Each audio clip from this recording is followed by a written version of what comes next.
Thank you. Thank you all. That's very kind. Very kind welcome. Thank you. Ryan, thanks for the generous introduction. It is wonderful to be at this place, at this moment in time. We all are doing such great work for the Lord. To be part of and try to help the Standing for Freedom Center be successful is a really important part of what I'm trying to do now that I am an unemployed former diplomat. This is important work, and you all coming here today to be part of this is a great contribution to that. I heard Ryan in his opening remarks, and he and I will have a good chance to chat about this. The conversation is about freedom uncensored. Each of us has a responsibility, a special responsibility. Those of us who are followers of Jesus Christ have an increased responsibility to make sure that that freedom that we enjoy here in America remains uncensored. We know how to do it. We know how the progressive left will respond. We should dig in our heels even more vigorously because we're right. The truth is on our side. We must unapologetically, fearlessly speak about this truth. I had the incredible privilege to do that on your behalf as America's most senior diplomat. I heard Ryan say I was the 70th Secretary of State. You all remember President Trump was the 45th president. There was a lot more turnover in my job than his. I was deeply aware of that every morning. I'd check my Twitter account. I'm still hired. It's all good. We were unapologetic about putting America first, this most exceptional nation in history. And we did it with an understanding of human dignity and freedom. We wanted our freedoms to be uncensored. We didn't want them to be censored from those from abroad. We didn't want them to be censored by big tech here in the United States. We didn't want our ideas censored by state governments that closed churches and left our bars open. Ryan talked about the commitment that we had to religious freedom. President Trump spoke at the United Nations about this, the first president ever to do that, to stand on that global stage and talk about religious freedom. And we did it because we wanted to put our country first, the things that matter to the people of the United States first. We know that if tyranny presses upon peoples in the world, then there's more risk for us. It's both the morally right thing and the right thing to do for American security as well. And so we were relentless. We were relentless working on behalf of persecuted Christians in Nigeria. We were relentless working on behalf of Muslim Uyghurs in China, where I made the declaration that what they were doing there was genocide. That doesn't happen often. This horror that's taking place that the Chinese Communist Party is bestowing on these people rivals what happened in Europe in the 1930s. Our administration was willing to speak the truth in hard places so that Americans would be uncensored and that we would continue to live in this amazing Judeo-Christian nation with our freedoms fully intact. I'll close with this thought. Sometimes we can grow weary. Sometimes it may seem easier just to simply disengage and retreat into your own space. We have a special responsibility not to do that. We have this duty that is upon us to make sure that we are shining a light for the world. When we do that, when you all come to places like this today to fill up with the energy to go out and work in these mission fields, I remain incredibly confident that this will continue to be that most exceptional nation for the next 250 years as well. So I look forward to my conversation with Ryan. Thank you all so much for allowing me to be here today.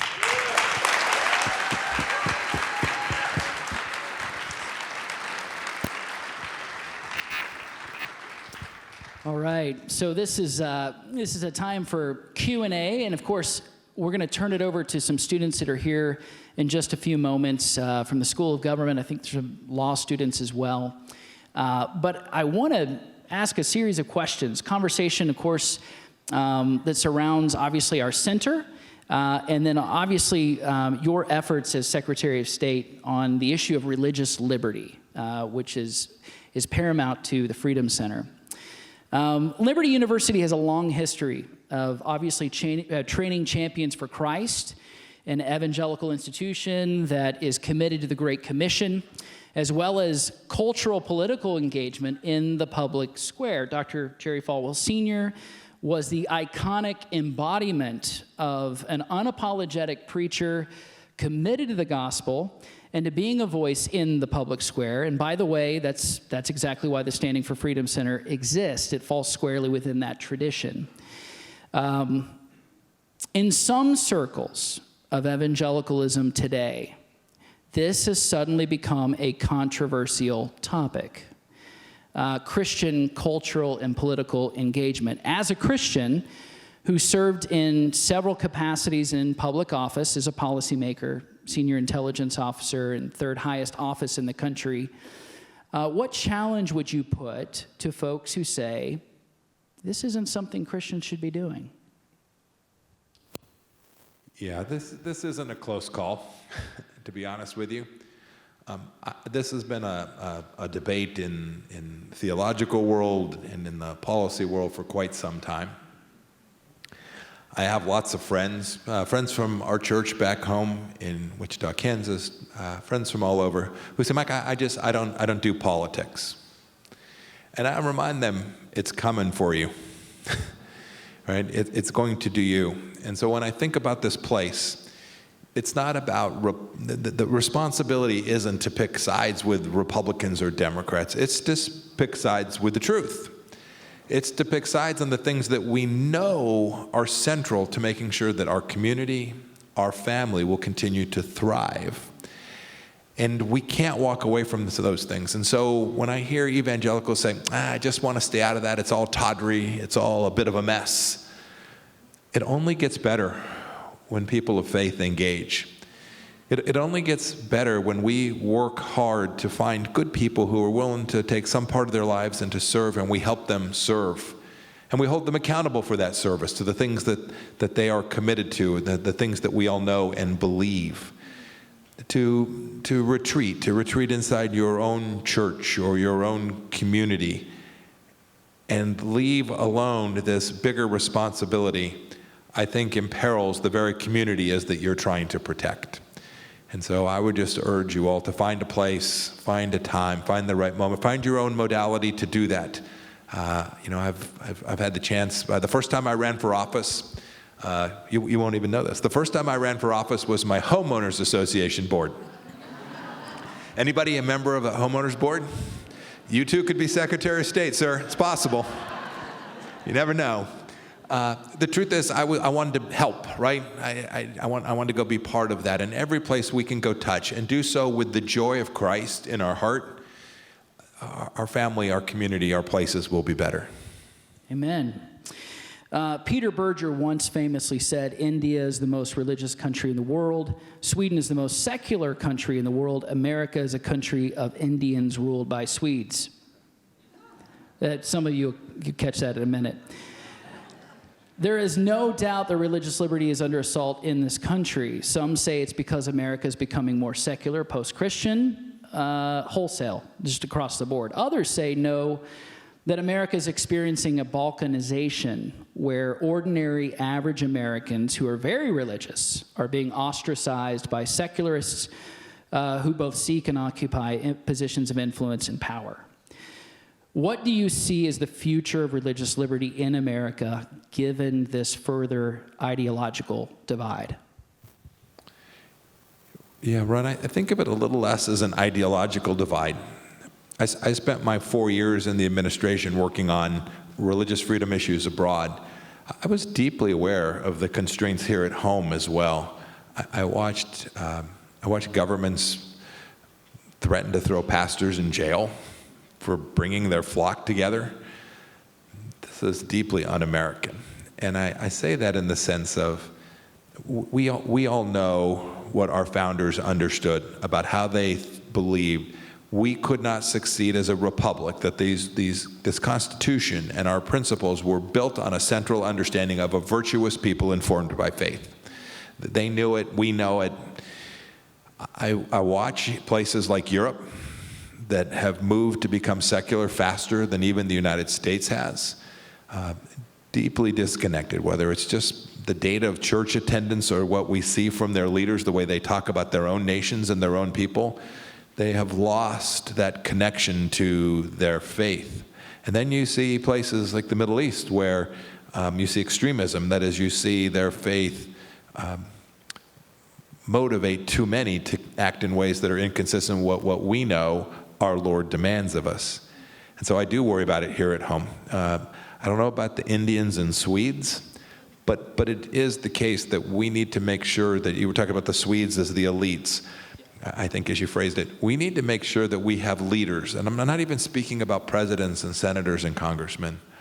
I'm thinking about sheriffs. I'm thinking about school board members. I'm thinking about the president of the PTA. We need those to be people of faith, and we need them to be people who understand that demonstrating your love for Christ and doing it in a graceful way in every interaction that you have. And I just say, if you go to YouTube, you'll find a couple where I failed miserably, so forgive me. My wife reminds me all the time, like, did you see that hearing? That was bad. If we do that, then there will always be this secular peace in the United States. It sits in many of our institutions of higher education. It sits inside your United States government. It has burrowed its way in. The appropriate responses for those of us who are of faith. Not all evangelical Christians. There'll be Catholics, there'll be Jews, there'll be people from every faith, but who are disciplined in their love of their faith and are prepared to go make sure that the next generation of Americans live with the same religious freedom that our founders knew was the key support for the Republic's continuation. Absolutely, absolutely. This goes back to your record as Secretary of State. You placed extraordinary emphasis on religious liberty that was truly admirable. And I'll also say you were the first pro-life Secretary of State as well. And that's extraordinary when you consider how many Republican administrations we've had in office, right? In America, it's our first liberty. Religious liberty is our first liberty for a reason. It's a pre-political right, chief among human rights, not only here in the United States, but around the world. When you consider now, under the current Biden administration, Antony Blinken and their policy, now placing sexual orientation and gender identity as the premier right. This is part of the woke ideological left. They're downgrading religious liberty as equal among all the rest. What dangers does that present to the religious persecuted around the world? And what does that mean for undermining religious freedom here in the United States? Right, that's a fantastic question. It impacts and threatens each of those. It's the case. The Trump administration raised this priority in a way no administration had, no Republican or Democrat administration before had. We came in, I came in and convinced the president, I think that I was right, that religious freedom around the world reduced risk. That peoples of faith, people with the capacity to practice their faith wherever they were, whether they were in Bangladesh or in Belarus or in Britain, more religious freedom was good for America. Bar none. When you make that second, you talked about this, we see it with diversity and inclusion, all this gender stuff, the garbage that's in our schools. The world sees that. The world sees that. They might use words like decadent, but they would talk about an America in decline that is unprepared to talk about these things that are just patently true. And inescapably true. I must say that the language that's being thrown around, I'll give you a compare and contrast. There's a classic between the two administrations. So you think about your passport, blue passport. It's the greatest privilege we each have, American passport. We made it possible for someone who was born in Jerusalem to say, I was actually born in Israel. Makes sense, right? The capital of Israel is Jerusalem. Made sense. For decades, that had been happening. These folks made it possible to put man, woman, or X on your passport. Step away from the micro. just the priorities, right? We were thinking about how do you deliver freedom and liberty to people, and a great partner in the state of Israel, they're thinking about how can we be more woke? And I must say, too, you didn't mention this, a part of the trilogy, right, gender ideology, this radical misrepresentation, and then you add climate change on top of it, and those are, you have your diplomats today traveling the world, and they have their talking points for the day, and those would be the three things that are at the top of it. I can tell you, it was pretty far down in our administration. Absolutely. Round of applause. Final question. I'd love your comments, just thoughts in the aftermath of the most recent elections, both obviously here in the state of the Commonwealth of Virginia, as well as New Jersey, elsewhere. Everything from public policy, cultural wars, education now seems to be a winning issue for conservatives. That's historic. What does it look like for the future of America in even 2022? So I've been traveling these last 7 months, helping candidates, conservative candidates, get organized and raise the money that they need. What happened on that Tuesday validated what I see all across America, and I'll describe what I observe taking place. I'm watching parents reclaim Western civilization.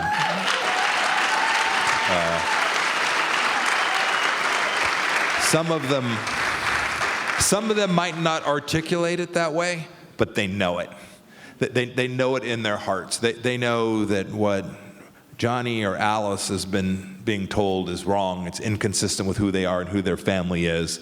They may not have seen it before, but they now know it, and they're prepared to go fight tooth and nail, inch by inch, to reclaim these central understandings of our civilizational greatness. And it is glorious. It was wonderful. They then showed up and voted. That's good, too. But I think this renaissance, the idea of parents, the central idea of parents as having this responsibility to raise this next generation, contrasted with the progressive view of these children as creatures of the state, I think was the defining moment of what happened on that particular Tuesday, not just in Virginia and New Jersey. There were in places all across this country. In my home county in Kansas, we had school board members that had been on the school board a long time. They are now former school board members.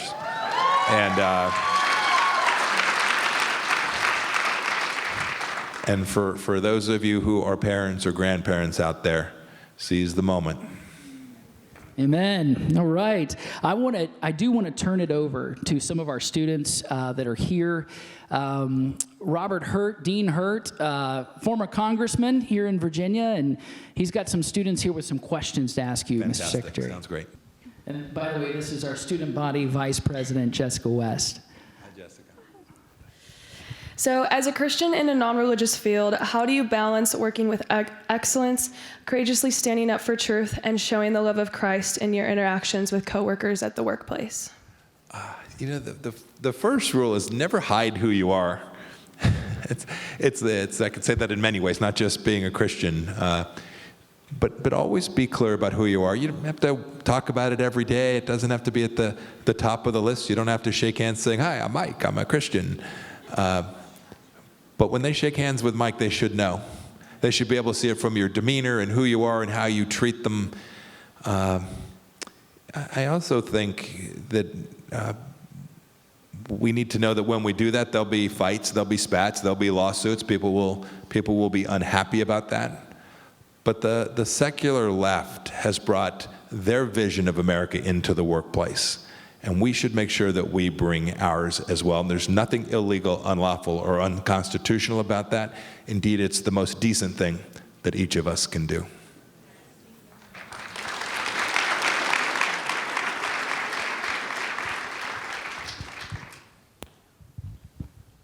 My name is Seth Brooks. I'm a junior. I'm majoring in government, politics, and policy, and I'm from Chicago, Illinois.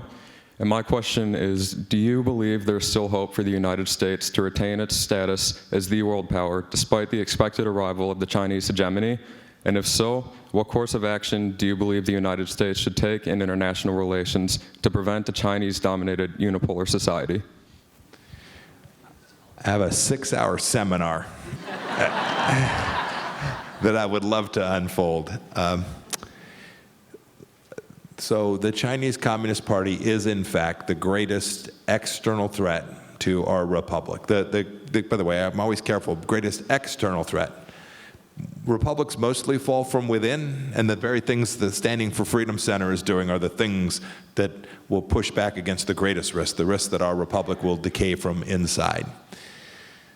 But as for the Chinese Communist Party, it is not preordained that they will become the global hegemon.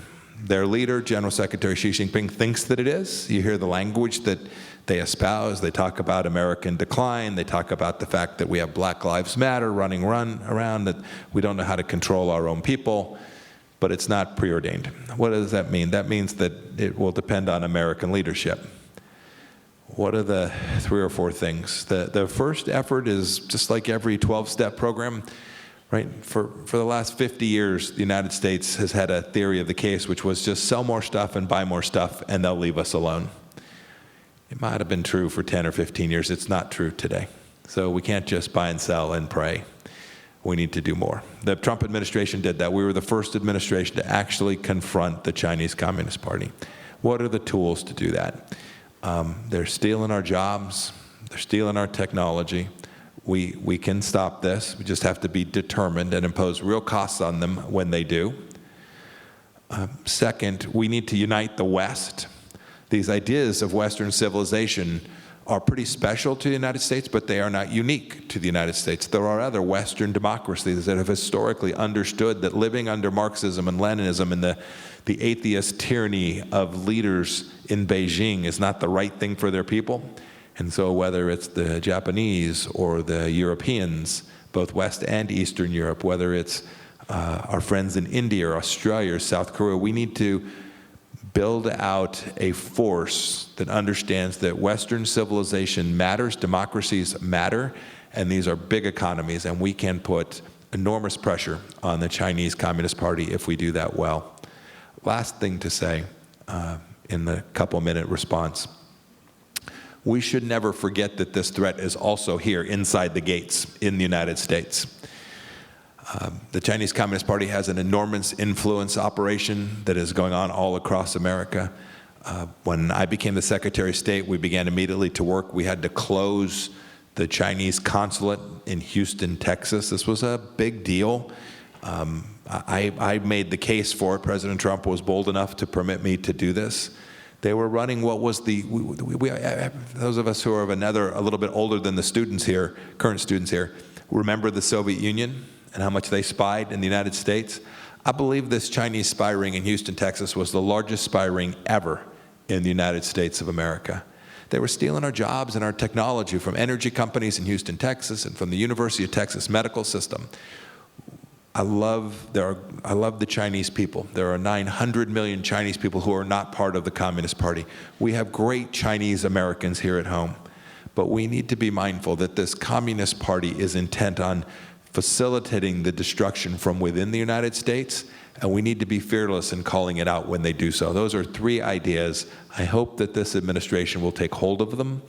This can't be partisan. It's going to take a couple of decades to do this, and so we need every American, Republican or Democrat, to understand the challenge and to forcefully push back against it.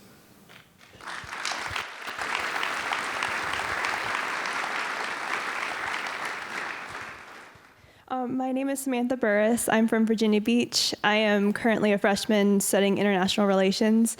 And I recently had the opportunity to play the role of Secretary of State in our simulated Principals Committee meeting. How'd you do? Awesome. So I was able to get a little bit of a glimpse, very small glimpse, into the magnitude of the responsibilities that you had, some of the pressures that you faced as Secretary of State. So to that end, I would like to know what you consider to be the most challenging aspect of your job, and then on the flip side, what was the most enjoyable or rewarding part of your job? The New York Times.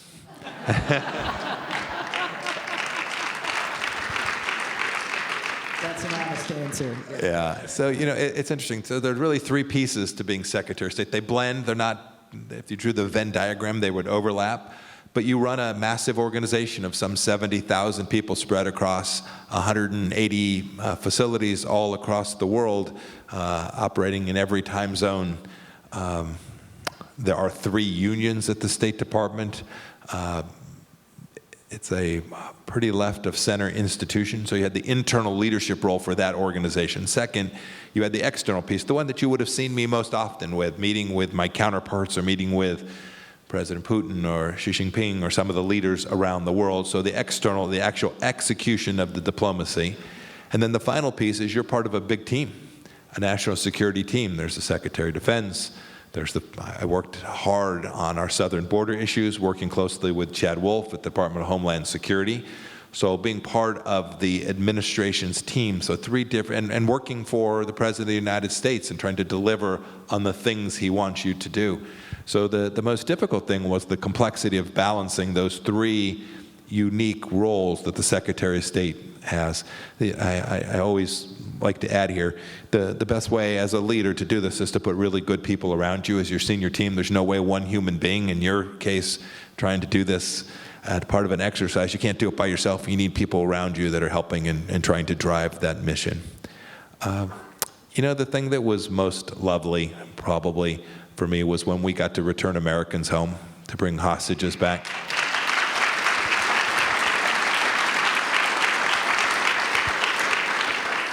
And then finally, the other issue that was very close to my heart was that we were able to strike 4 peace deals in the Middle East that no one thought we could do, and it was really glorious. Thanks. Good luck. I'm looking at how old you are. You'll be about the 77th Secretary of State, so it's all good.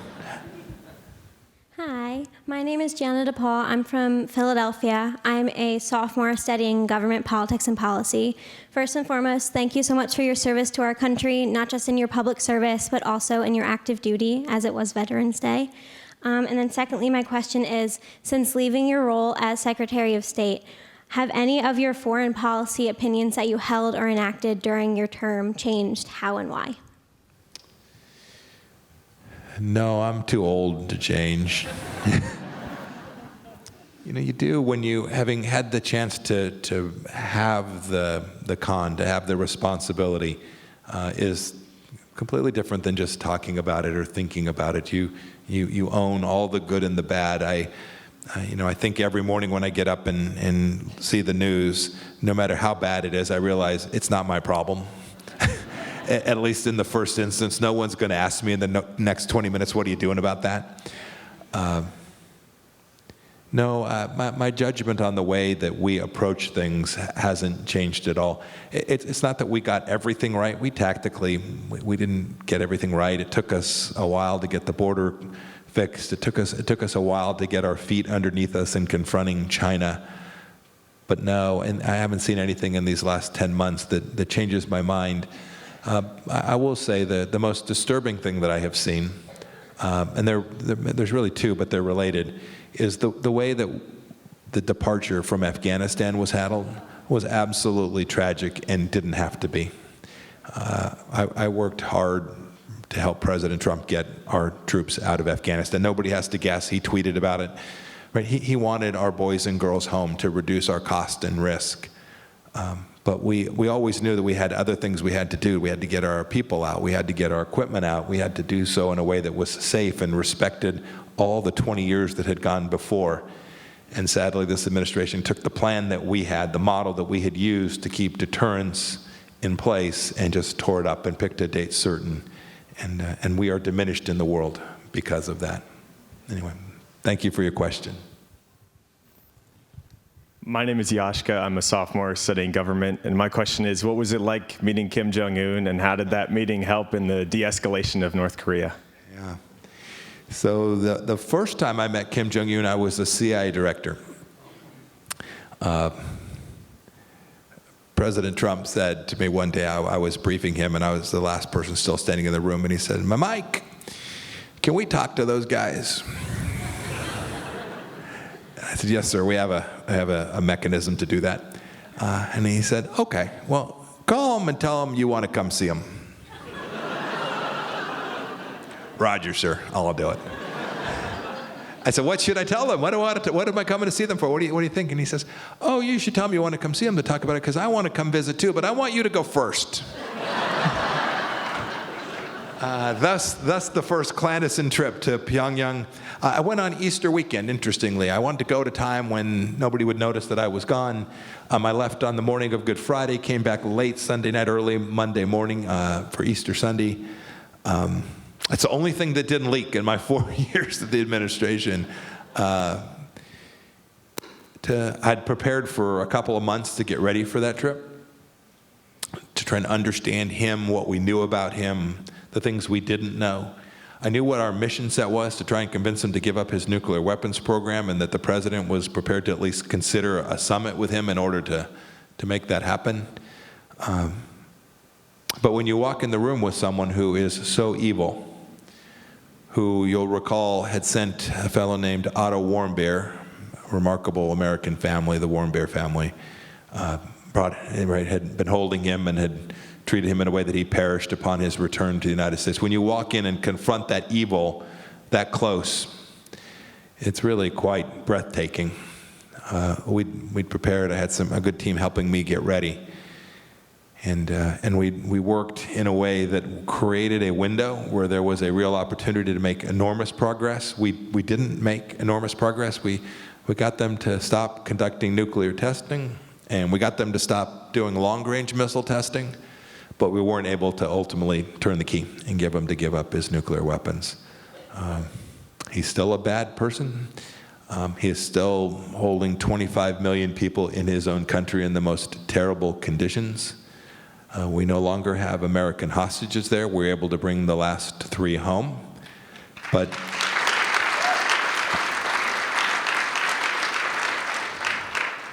it was great. It was great to go there as President Trump's emissary, because he knew when I was speaking to him, we were serious about the things that the United States was prepared to do to make sure that we protected American interests. By the way, the last note, before I went to see Chairman Kim, the person who had spent the most time with Chairman Kim before me was Dennis Rodman, and I'm now the record holder. So anyway. Hello, sir. I'm Brent Schuliger. I'm from Dayton, Ohio. I'm a senior here studying national security. So as a former DCIA, I'm interested, what do you think the greatest challenge is facing the CIA specifically today? The battlefield for espionage has changed. I love a James Bond movie just like the rest of y'all.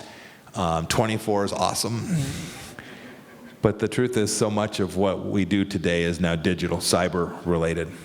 And so our capacity to protect our own information, and in turn to make sure that our president has access to the best information of the world, now turns on lots of things, not just the daring do of someone who's capable of crawling under a fence, cutting a wire, and stealing the crown jewels of the Soviet Union, but on a really smart technical analysis, who can figure out where data is moving in the world and make sure that we have the capacity to see what's taking place and what our adversaries intend for us.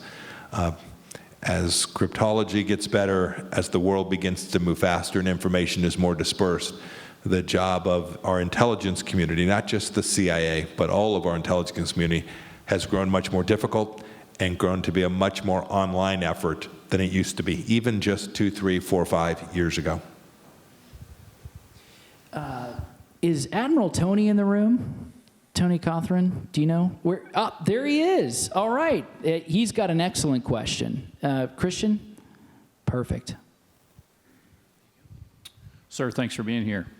So, as you know, the administration has a mandate for vaccines out now and to all our military. And while our leaders are saying that firing thousands of individuals will not affect our readiness, it just seems to me I've never seen our leadership so unconcerned about the health and welfare and what vaccines are doing to young individuals who have a 0.03% lethality rate. So what's going on with our leadership, and what advice do you have for those serving in government today who are fighting against that?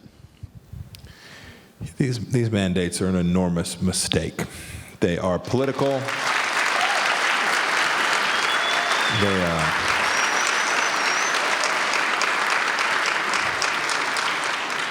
They are political, not science-based. They destroy the capacity for individuals to have the autonomy that we each deserve. And make no mistake about it, that people will make decisions. They'll say, I'm just not going to do that. And we've seen the math. We've seen the numbers. I saw today that there were schools that were having trouble being fully staffed. Just initial reporting, could be wrong.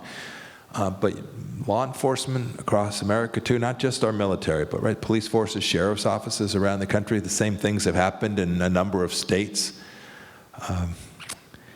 This is really tragic. It will create second and third order risks for the United States as well. And no one's even contemplated the balancing act, certainly this administration has, that says, well, even if we were successful and we got 2%, 4%, 6% more people to become vaccinated, what was the actual cost associated with that to the mission set that was being performed, whether it's a ship at sea or a bunch of old dirty tankers like me? I've gotten calls from friends who are facing this conundrum, right? Vaccinate or leave. And each of them is going to have to make a deeply personal decision for themselves, but I have encouraged them. I'm convinced ultimately that the courts will throw these out. That the timing may not be enough for many of them. We may suffer many costs in the interim. But it's also the case that, and I say this especially to my friends still serving in the military, I don't know exactly how they're going to treat them. I've seen that some of them weren't even permitted to provide the chance for a religious exemption. I mean, this is just antithetical to who we are as a nation. I've told them on things like this one ought never give an inch. Thank you. That's an important question. I hope that we will quickly get to the end of the mandates.